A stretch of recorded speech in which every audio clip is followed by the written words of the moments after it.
Is Easter really about a pagan goddess? Let's clear that up. You might have heard the claim, Easter is just a Christian version of a pagan festival. Maybe it was on a podcast, a documentary, or social media, and sure, it's an interesting idea. But is it actually true? Short answer is no. Now, let's break it down. Some people point to a Teutonic, Germanic goddess named Eostri or Ostara who was supposedly celebrated in spring. The argument goes that Christians borrowed her festival, stamped resurrection on it, and called it a day. But here's the thing, there's very little historical evidence to support that claim, like, really little.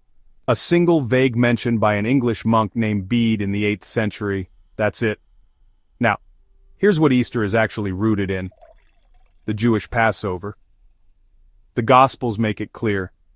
Jesus' death and resurrection happened during Passover. The early Christians saw deep meaning in that timing. In fact, Paul calls Jesus our Passover lamb in 1 Corinthians chapter 5, verse 7, pointing back to the Old Covenant traditions. So when early Christians celebrated Easter, they weren't borrowing from fertility festivals or springtime goddesses. They were simply celebrating the fulfillment of a promise that Jesus, the true Passover lamb, died and rose again. Unlike the lamb sacrificed in the temple, Jesus didn't stay dead. Sure, there might be debates about the exact calendar date of the crucifixion, but that doesn't change the why of Easter. Easter has never been about eggs, bunnies, or ancient goddesses. Easter is about the central theme of our Christian faith, which is the resurrection of Christ. Bottom line, Easter isn't a rebranded pagan party. It is a celebration of hope, redemption, and victory over death. The world has looked at the Easter story for so long it no longer appreciates the essence, the richness, and the forces behind the scenes that make the crucifixion and resurrection so important. Let me tell you this today. Easter is worth celebrating.